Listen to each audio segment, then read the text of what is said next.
Hello दोस्तों, कैसे हो आप सभी। उम्मीद करती हूँ आप सभी ठीक होंगे। आप सभी का हमारे YouTube चैनल आओ जरा सीखे जरा में स्वागत है। आज हम महत्वपूर्ण क्वेश्चन करने वाले हैं जो हर एग्ज़ाम में पूछे ही जाते हैं, इसलिए आप सभी अपने दोस्तों को ये क्लास शेयर कर दीजिएगा ताकि उनको भी क्वेश्चन पढ़ने के लिए मिल जाए।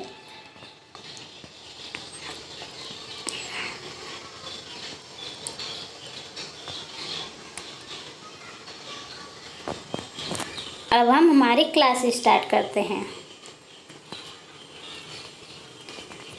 जिसमें पहला क्वेश्चन है समस्या निवारण विधि का अवगुण है। पहला ऑप्शन है यह प्रकृति में विशुद्ध रूप से व्यक्तिवादी है। दूसरा ऑप्शन है यह सकारात्मक परिवर्तन लाता है। तीसरा ऑप्शन है यह ज्ञान को आसानी से आत्मसात करने में मदद नहीं करता है। चौथा ऑप्शन है यह गहन चिंतन के लिए क्षमता विकसित नहीं करता है। इस क्वेश्चन का सही आंसर है यह प्रकृति में विशुद्ध रूप से व्यक्तिवादी है। इसका पहला ऑप्शन सही है क्वेश्चन नंबर 31 का। अब हम बढ़ते हैं आगे वाले क्वेश्चन की ओर। क्वेश्चन नंबर 32, सरकार वित्तीय वर्ष के मध्य में की मांग डिमांड प्रस्तुत कर सकती है यदि उसे लगता है कि वार्षिक बजट में अनुमान से अधिक धन की आवश्यकता है। पहला ऑप्शन है पूरक, दूसरा ऑप्शन है आवश्यकता आधारित, तीसरा ऑप्शन है मध्यावधि, चौथा ऑप्शन है अनुपूरक। क्वेश्चन नंबर 32 का सही आंसर है अनुपूरक, चौथा वाला सही है। अब हम बढ़ते हैं आगे वाले क्वेश्चन की ओर। क्वेश्चन नंबर 33, निम्नलिखित में से कौन सामाजिक विज्ञान की प्रकृति नहीं है। पहला ऑप्शन है युगों से मनुष्य के विकास का अध्ययन, दूसरा ऑप्शन है मानव संबंधों का अध्ययन, तीसरा ऑप्शन है अध्ययन का यथार्थवादी पाठ्यक्रम, चौथा ऑप्शन है विभिन्न विषयों का एक अनूठा संयोजन। क्वेश्चन नंबर 33 का सही आंसर है अध्ययन का यथार्थवादी पाठ्यक्रम। क्वेश्चन नंबर 33 का तीसरा वाला सही है। अब हम बढ़ते हैं आगे वाले क्वेश्चन की ओर। क्वेश्चन नंबर 34, निम्नलिखित में से किसे सीसी के माध्यम से मापा जाता है। पहला ऑप्शन है केवल छात्रों का शारीरिक और मानसिक संबंधी विकास, दूसरा ऑप्शन है केवल शैक्षिक और सह शैक्षिक उपलब्धि, तीसरा ऑप्शन है केवल सह पाठ्यक्रम उपलब्धि, चौथा ऑप्शन है केवल शैक्षणिक उपलब्धि के उतार चढ़ाव। क्वेश्चन नंबर 34 का सही आंसर है केवल शैक्षिक और सह शैक्षिक उपलब्धि। अब हम बढ़ते हैं आगे वाले क्वेश्चन की ओर। क्वेश्चन नंबर 35, संविधान की किस अनुसूची में शहरी स्थानीय निकायों द्वारा किए जाने वाले 18 कार्यों की सूची निर्धारित की गई है। पहला ऑप्शन है 12वीं, दूसरा ऑप्शन है 9वीं, तीसरा ऑप्शन है 10वीं, चौथा ऑप्शन है 11वीं। क्वेश्चन नंबर 35 का सही आंसर है 12वीं, पहला वाला सही है। अब हम बढ़ते हैं आगे वाले क्वेश्चन की ओर। क्वेश्चन नंबर 36,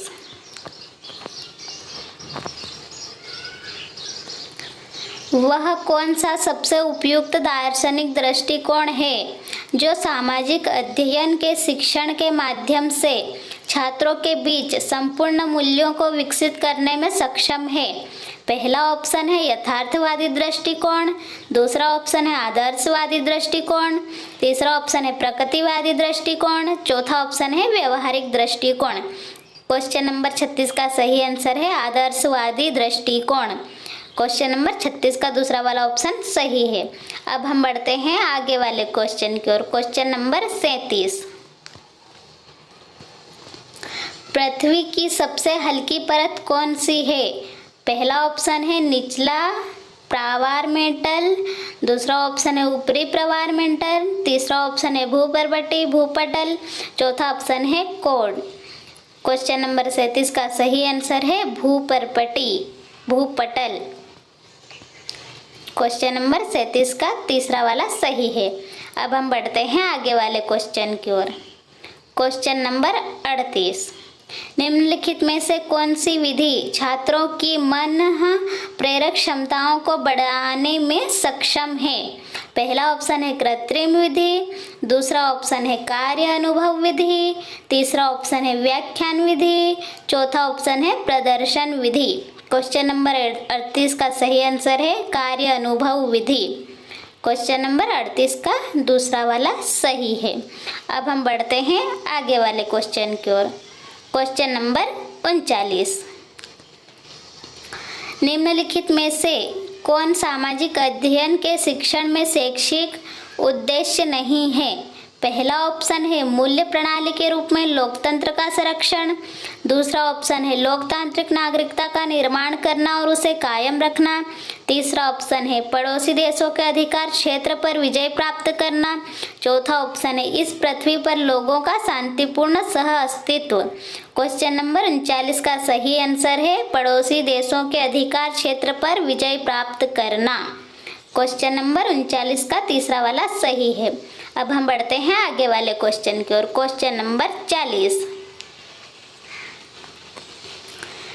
निम्नलिखित में से किस प्रकार की कृषि को भारत में झूम खेती के नाम से भी जाना जाता है?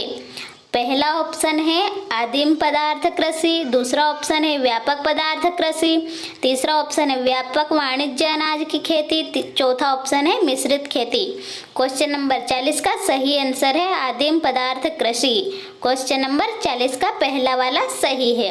अब हम बढ़ते हैं आगे वाले क्वेश्चन की ओर। क्वेश्चन नंबर 41, निम्नलिखित में से कौन सा राजवंश भारत में शासन कर रहा था जब सिकंदर ने भारत पर आक्रमण किया?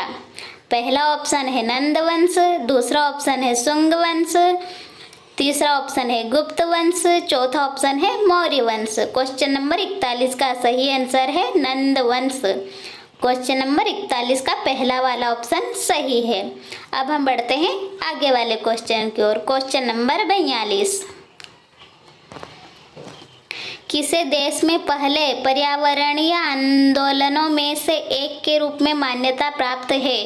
पहला ऑप्शन है चिपको आंदोलन, दूसरा ऑप्शन है किसान आंदोलन, तीसरा ऑप्शन है लोक सत्ता आंदोलन, चौथा ऑप्शन है नर्मदा बचाओ आंदोलन। क्वेश्चन नंबर 42 का सही आंसर है चिपको आंदोलन। क्वेश्चन नंबर 42 का पहला वाला ऑप्शन सही है। अब हम बढ़ते हैं आगे वाले क्वेश्चन की ओर। क्वेश्चन नंबर 43, छात्रों की गुणवत्ता का मूल्यांकन करने के लिए निम्नलिखित में से कौन सा स्कोरिंग उपकरण नहीं है? पहला ऑप्शन है रूब्रिक, दूसरा ऑप्शन है अवलोकन, तीसरा ऑप्शन है चेकलिस्ट, चौथा ऑप्शन है मूल्यांकन पैमाना। क्वेश्चन नंबर 43 का सही आंसर है अवलोकन। क्वेश्चन नंबर 43 का ऑप्शन नंबर दूसरा सही है। अब हम बढ़ते हैं आगे वाले क्वेश्चन की ओर। क्वेश्चन नंबर 44, निम्नलिखित में से कौन सा भारत में स्थापित प्रथम वाणिज्यिक बैंकों में से एक है? पहला ऑप्शन है भारतीय स्टेट बैंक, दूसरा ऑप्शन है बैंक ऑफ इंडिया, तीसरा ऑप्शन है बैंक ऑफ इंडिया, चौथा ऑप्शन है central bank of India. Question number 44 का सही आंसर है bank of Hindustan. Question number 44 का दूसरा वाला ऑप्शन सही है। अब हम बढ़ते हैं आगे वाले क्वेश्चन की ओर। क्वेश्चन नंबर 45, निम्न में से कौन सा योगात्मक मूल्यांकन की एक विशेषता नहीं है? पहला ऑप्शन है इसे एक सातत्य के आधार पर किया जाता है, दूसरा ऑप्शन है परिणामों का ज्ञान संभव नहीं है, तीसरा ऑप्शन है इसका उपयोग केवल प्रचार के लिए किया जाता है, चौथा ऑप्शन है यह एक आलोचनात्मक रवैया अपनाता है। क्वेश्चन नंबर 45 का सही आंसर है परिणामों का ज्ञान संभव नहीं है। क्वेश्चन नंबर 45 का दूसरा वाला ऑप्शन सही है। अब हम बढ़ते हैं आगे वाले क्वेश्चन की ओर। क्वेश्चन नंबर 46, जैन धर्म में कितने तीर्थंकर थे? पहला ऑप्शन है 24, दूसरा ऑप्शन है 4, तीसरा ऑप्शन है 34, चौथा ऑप्शन है 14। क्वेश्चन नंबर 46 का सही आंसर है 24। क्वेश्चन नंबर 46 का ऑप्शन नंबर पहला सही है। अब हम बढ़ते हैं अगले वाले क्वेश्चन की ओर। क्वेश्चन नंबर 47, मनु, नारद और बृहस्पति कौन थे? पहला ऑप्शन है प्राचीन भारत के गणितज्ञ, दूसरा ऑप्शन है जैन विद्वान, तीसरा ऑप्शन है वैदिक धर्म के देवता, चौथा ऑप्शन है प्राचीन भारत के शास्त्रकार। क्वेश्चन नंबर 47 का सही वाला ऑप्शन है प्राचीन भारत के शास्त्रकार, चौथा वाला सही है। अब हम बढ़ते हैं आगे वाले क्वेश्चन की ओर। क्वेश्चन नंबर 48, एक देश की मौद्रिक इकाई के विनिमय मूल्य में जानबूझकर की गई कमी को कहा जाता है? पहला ऑप्शन है मूल्यह्रास, दूसरा ऑप्शन है पुनर्मूल्यांकन, तीसरा ऑप्शन है पुनः मूल्यांकन, चौथा ऑप्शन है अवमूल्यांकन। क्वेश्चन नंबर 48 का सही आंसर है अवमूल्यांकन। अब हम बढ़ते हैं आगे वाले क्वेश्चन की ओर। क्वेश्चन नंबर 49, भारत में राष्ट्रीय ग्रामीण स्वास्थ्य मिशन को में शुरू किया गया था? पहला ऑप्शन है अप्रैल 2010, दूसरा ऑप्शन है अप्रैल 2008, तीसरा ऑप्शन है अप्रैल 2006, चौथा ऑप्शन है अप्रैल 2005। क्वेश्चन नंबर 49 का सही आंसर है अप्रैल 2005। अब हम बढ़ते हैं आगे वाले क्वेश्चन की ओर। क्वेश्चन नंबर 50, कौन सी आर्थिक प्रणाली पूंजीवादी और समाजवादी प्रणाली की दोनों विशिष्ट विशेषताओं को दर्शाती है? पहला ऑप्शन है नियोजित आर्थिक प्रणाली, दूसरा ऑप्शन है निर्देशित आर्थिक प्रणाली, तीसरा ऑप्शन है बाजार आर्थिक प्रणाली, चौथा ऑप्शन है मिश्रित आर्थिक प्रणाली। क्वेश्चन नंबर 50 का सही आंसर है मिश्रित आर्थिक प्रणाली। क्वेश्चन नंबर 50 का ऑप्शन नंबर चौथा सही है। अब हम बढ़ते हैं आगे वाले क्वेश्चन की ओर। क्वेश्चन नंबर 51, निम्नलिखित में से कौन भारतीय राष्ट्रीय कांग्रेस की महिला अध्यक्ष नहीं थी? पहला ऑप्शन है कमला देवी चट्टोपाध्याय, दूसरा ऑप्शन है अरुणा सफले, तीसरा ऑप्शन है एनी बेसेंट, चौथा ऑप्शन है सरोजिनी नायडू। क्वेश्चन नंबर 51 का सही आंसर है कमला देवी चट्टोपाध्याय। क्वेश्चन नंबर 51 का पहला वाला ऑप्शन सही है। अब हम बढ़ते हैं आगे वाले क्वेश्चन की ओर। क्वेश्चन नंबर 52, चिश्ती व्यवस्था के किस प्रसिद्ध सूफी संत को चिराग ए देहलवी दिल्ली का चिराग के नाम से जाना जाता था? पहला ऑप्शन है अबू अहमद चिश्ती, दूसरा ऑप्शन है शेख नसीरुद्दीन महमूद, तीसरा ऑप्शन है कुतुबुद्दीन बख्तियार काकी, चौथा ऑप्शन है निजामुद्दीन औलिया। क्वेश्चन नंबर 52 का सही आंसर है शेख नसीरुद्दीन मोहम्मद। क्वेश्चन नंबर 52 का सही ऑप्शन है दूसरा वाला। अब हम बढ़ते हैं आगे वाले क्वेश्चन की ओर। क्वेश्चन नंबर 53, किस शासक ने टोपरा और मेरठ से अशोक स्तंभों को नई दिल्ली में स्थानांतरित किया? पहला ऑप्शन है बलबन, दूसरा ऑप्शन है मोहम्मद बिन तुगलक, तीसरा ऑप्शन है गयासुद्दीन तुगलक, चौथा ऑप्शन है फिरोज शाह तुगलक। क्वेश्चन नंबर 53 का सही आंसर है फिरोज शाह तुगलक। क्वेश्चन नंबर 53 का चौथा वाला ऑप्शन सही है। अब हम बढ़ते हैं आगे वाले क्वेश्चन की ओर। क्वेश्चन नंबर 54, कवि वत्सल्य एक शीर्षक किस सातवाहन राजा द्वारा कल्पित था?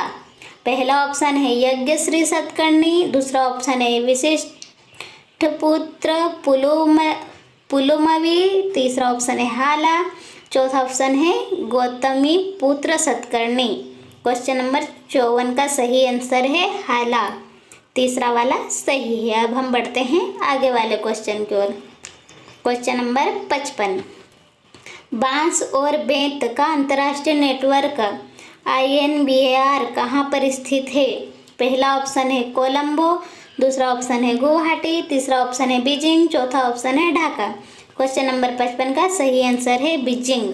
क्वेश्चन नंबर 55 का तीसरा वाला ऑप्शन सही है। अब हम बढ़ते हैं आगे वाले क्वेश्चन की ओर। क्वेश्चन नंबर 56, निम्नलिखित में से कौन सी जल संधि अमेरिका और रूस को अलग करती है? पहला ऑप्शन है बेरिंग जल संधि, दूसरा ऑप्शन है सेमिया ऑस्ट्रोवस्की, तीसरा ऑप्शन है फ्रॉम जल संधि, चौथा ऑप्शन है एमक्यूलर जल संधि। क्वेश्चन नंबर 56 का सही ऑप्शन है बेरिंग जल संधि। क्वेश्चन नंबर 56 का पहला वाला ऑप्शन सही है। अब हम बढ़ते हैं आगे वाले क्वेश्चन की ओर। क्वेश्चन नंबर 57, साइलेंट स्प्रिंग 1962 में प्रकाशित एक महत्वपूर्ण पुस्तक है। इसने कीटनाशकों के अंधाधुंध उपयोग से पर्यावरण पर पड़ने वाले प्रतिकूल प्रभाव के बारे में लिखा है। इस पुस्तक के लेखक कौन हैं? पहला ऑप्शन है एनी डिलार्ड, दूसरा ऑप्शन है विर्जीनिया आर्थर, तीसरा ऑप्शन है कैथरीन माइल्स, चौथा ऑप्शन है रासेल कार्सन। क्वेश्चन नंबर 57 का सही आंसर है रासेल कार्सन। क्वेश्चन नंबर 57 का चौथा वाला सही है। अब हम बढ़ते हैं आगे वाले क्वेश्चन की ओर। क्वेश्चन नंबर 58, निम्नलिखित में से किस राज्य ने भारत बांग्लादेश मैत्री उद्यान बनाया? पहला ऑप्शन है पश्चिम बंगाल, दूसरा ऑप्शन है त्रिपुरा, तीसरा ऑप्शन है मेघालय, चौथा ऑप्शन है नागालैंड। क्वेश्चन नंबर 58 का सही आंसर है त्रिपुरा। क्वेश्चन नंबर 58 का दूसरा वाला ऑप्शन सही है। अब हम बढ़ते हैं आगे वाले क्वेश्चन की ओर। क्वेश्चन नंबर 59, निम्नलिखित में से किसे मापने के लिए एनोमोमीटर का उपयोग किया जाता है? पहला ऑप्शन है पवन वेग, दूसरा ऑप्शन है पवन की दिशा, तीसरा ऑप्शन है आर्द्रता, चौथा ऑप्शन है वायु दाब। क्वेश्चन नंबर 59 का सही आंसर है पवन वेग। क्वेश्चन नंबर 59 का पहला वाला सही है। अब हम बढ़ते हैं आगे वाले क्वेश्चन की ओर। क्राफ्टलैंड द्वीप किसके बीच एक विवादित क्षेत्र है? पहला ऑप्शन है वेस्ट इंडीज और स्पेन, दूसरा ऑप्शन है उरुग्वे और फ्रांस, तीसरा ऑप्शन चिली और इक्वाडोर, चौथा ऑप्शन है अर्जेंटीना और यूके। क्वेश्चन नंबर 60 का सही आंसर है अर्जेंटीना और यूके। क्वेश्चन नंबर 60 का चौथा वाला ऑप्शन सही है। थैंक यू दोस्तों, उम्मीद करती हूँ आप सभी को मेरी क्लास पसंद आई होगी और मेरे जो क्वेश्चन थे वो भी समझ आए होंगे। अब हम मिलते हैं आगे वाली क्लास में।